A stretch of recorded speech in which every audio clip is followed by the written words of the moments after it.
et ce téléphone ce téléphone que vous avez, je crois bien que c'est vous ne pouvez pas avoir plusieurs numéros de téléphone.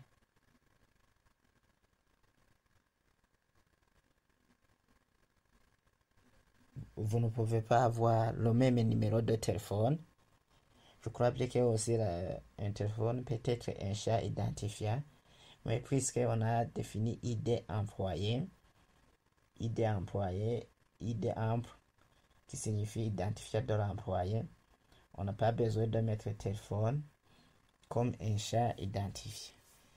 C'est la même chose que le nom du service et le bâtiment où appartient ce service. Aussi, ici, je vais redéfinir ce que c'est la redondance. Ici, on a mis le nom et ici, le nom du service appartient dans une autre entité. Supposons qu'on a mis dans l'entité service, on a mis le nom seulement qui est semblable au nom de l'entité employée. Ça, vous aurez généré ce qu'on appelle la redondance, la répétition des champs. Ça va entraîner lors de l'exécution ou bien de l'exploitation de la base de données, surtout si les requêtes, ça va entraîner la confusion, puisque vous avez répété le même champ ou bien la même colonne. C'est pourquoi, si dans employé, j'ai mis seulement nom pour le différencier avec l'entité service qui a comme nom du service. J'ai ajouté le tiré du bas prix service. C'est pourquoi on a mis nos services. On continue alors notre exercice. Et on dit que chaque service a plusieurs salles et chaque salle a un numéro, un surveillant et le nombre de lits. Je vais créer l'entité salle.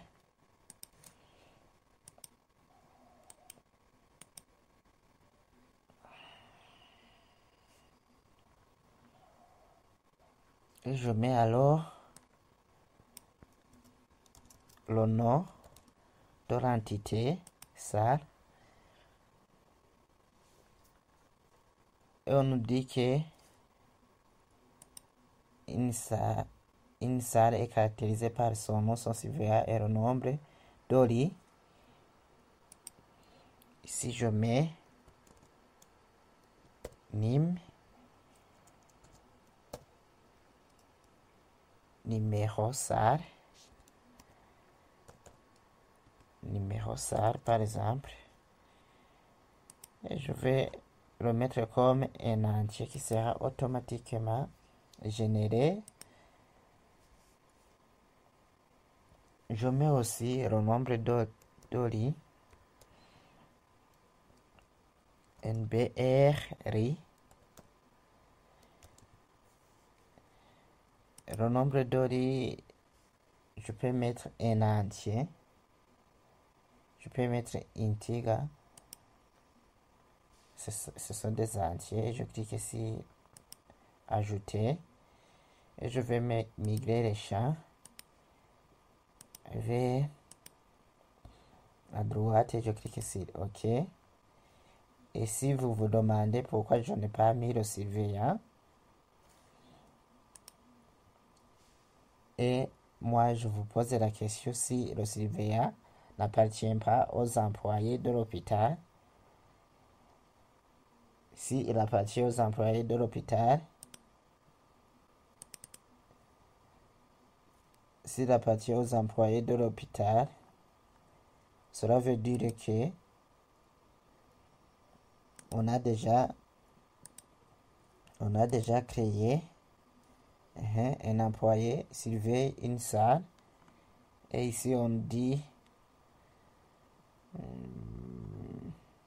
chaque service contient plusieurs salles et une salle est représentée par un numéro, un surveillant le nombre d'oris qu'elle possède. On dit un employé surveille une salle. Cet employé, comme on dit, c'est le surveillant. Le surveillant aussi appartient aux employés de l'hôpital. Alors, on a déjà défini l'entité employée. Ici, on n'a pas besoin de mettre le surveillant, puisqu'on a déjà défini l'entité employée. Et nous allons alors mettre les différentes associations.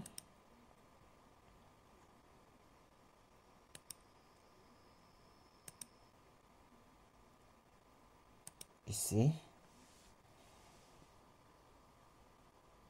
on dit une salle appartient à un seul service. Oui, parce qu'on nous a dit que chaque service contient plusieurs salles. Oui. Ici aussi, on nous a dit un employé est affecté à un seul service. Un employé peut être dans un et un seul service. Il ne peut pas travailler dans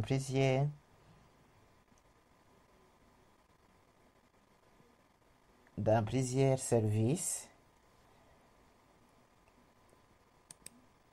Et on nous a dit aussi que le directeur de service qui en fait un docteur, ça veut dire qu'un employé, on a vu que le directeur est un employé, dirige un service.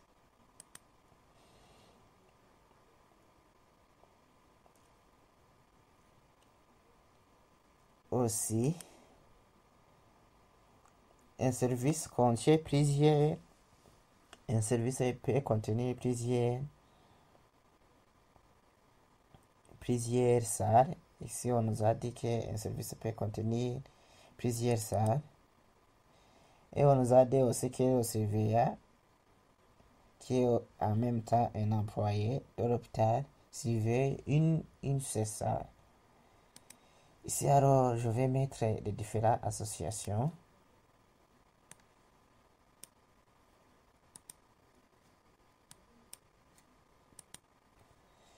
Je désactive.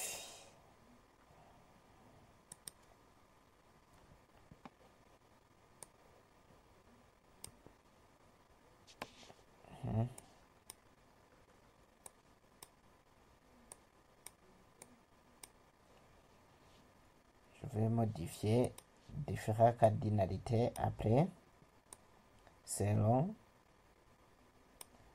la sens de l'association et l'entité qu'elle est, ou bien les entités qu'elle relie.